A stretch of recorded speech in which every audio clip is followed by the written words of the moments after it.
Hello and welcome to the Unit 6 Section 3 video on solving with technology.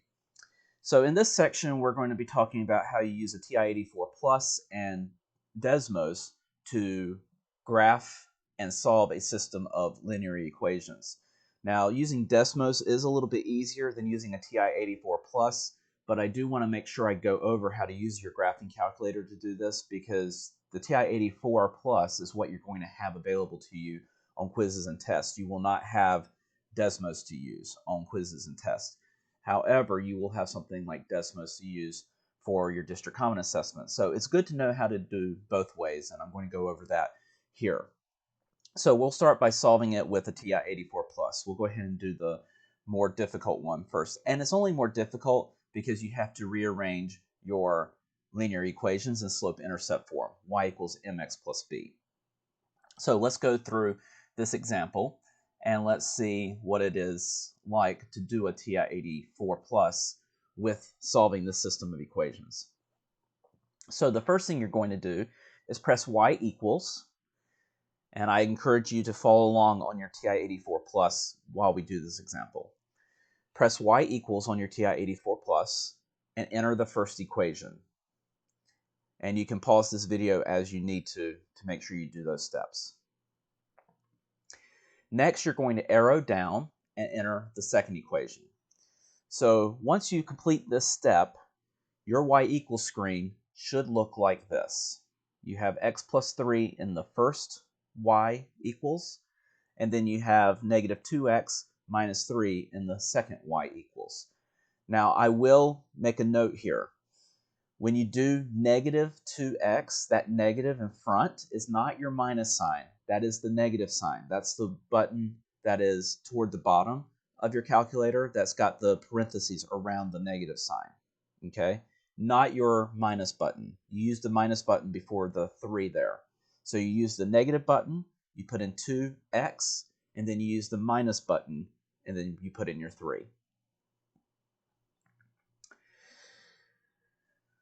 Our next step is to press graph, and you will see the graphs of the two equations, and your screen will look like this.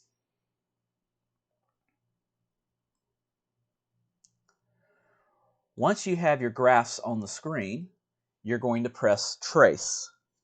You will see a cursor appear on y1, and you will see the equation upon which you are tracing in the upper left of the screen. So your screen is going to look like this, and your cursor is on y1.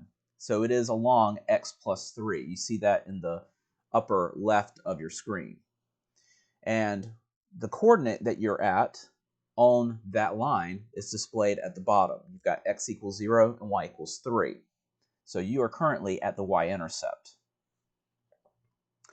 Then as we move on to step 4, you're going to use the left and right arrows to trace along the line. You will notice that you do not seem to land on the exact intersection of the two lines, but it is close to the location where x equals 2. So you're going to get your cursor as close to where the lines intersect as you can, but it's not going to be exact.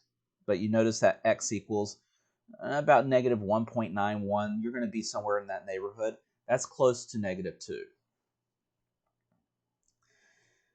Now, on step 5, when you are tracing, you can press a number which is within the visible viewing window, like negative 2, and it will be entered as the x value. So you're going to put in negative 2. You'll just type it in on your screen, negative 2. Okay, so your screen will look like this. You've got that x equals negative 2 that you typed in the bottom there.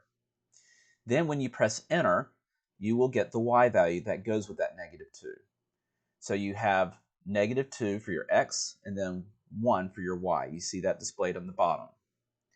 Okay, so that is where we're estimating that they intersect. But we have to check the other equation or the other line to make sure that that is also a point on that line. So we're going to move to the graph of the second equation by pressing the down arrow. You will notice that the second equation is now given in the upper left of the screen. Okay, so you look at the upper left-hand part of the screen, you now see y2 equals negative 2x minus 3. Now, you notice that the cursor is already close to the intersection. So again, we are going to enter -2 as our x value. When you do, you're going to have a screen that looks like this, just like you did before. And then you press enter, and it'll give you the y value on that line that goes with -2. And you'll notice that it also has -2, 1 as a point on the line. So since it's a point on both lines, that is indeed where they intersect, and -2, 1 is your solution to the system of equations.